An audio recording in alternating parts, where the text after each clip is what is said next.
ओम श्री सिद्धभैरवाय नमः. बघा आपला जे चॅनल आहे ना, काय उत्सव आणि आत्मजागृती. बघा आपल्या भारतीय संस्कृतीमध्ये जे उत्सव जे केलेत, उत्सवाचा हेतू काय आहे? त्यावेळेला विज्ञान नव्हतं, मनोरंजन नव्हते. मग उत्सवामध्ये एकत्र येणं, एकत्रीकरण, संगतीकरण, मैत्रीकरण, एकत्र येणं, आनंदाना एकमेकापाशी जाणं आणि आनंद व्यक्त करणं. आणि याच्यामध्ये काय आहे? विज्ञानही आहे. विज्ञान, अध्यात्म आणि संस्कृती. जगा आणि जगू द्या. आता उद्या काय आहे?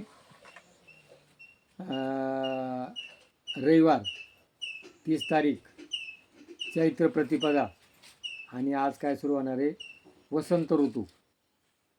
वसंत ऋतू सुरू झाला. ऋतू वसंतातील कोकिळ कुई कुई बोले, पांडुरंग आले.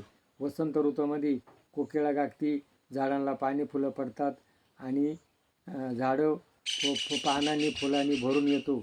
आणि हा उत्सव एकत्रीकरणाचा उत्सव आहे. आणि ह्या दिवशी संवत्सर राजा, त्याला इंद्राने भली मोठी यताची काठी दिली होती आणि त्याने ती काठी रोवली, त्याला ध्वज उभा केला आणि आनंद व्यक्त केला. आणि त्याचं बघून या दिवशी काय लागतात? सगळे लोक गुढी उभारतात. त्याला काय लागते? व्यताची काठी असते. आणि ह्या दिवशी भगवान शंकराचा आणि पार्वतीचा विवाह जुळला आणि अक्षय तृतीयेला त्यांचं लग्न लागलं. बघा या दिवशी रावणाला मारून, दुष्टांचा नाश करून राम ज्या वेळेला अयोध्येत आला, त्यावेळेला अयोध्येच्या लोकांनी काय केले? गुढ्या तोरणे उभारले, अभिनंदन व्यक्त केला. हा जो दिवस आहे 3.5 मुहूर्तापैकी एक दिवस गणला गेलेला आहे. या दिवशी नवीन कामं करणं, शुभ कामं करणं आणि याच्यामध्ये संस्कृती आणि विज्ञान.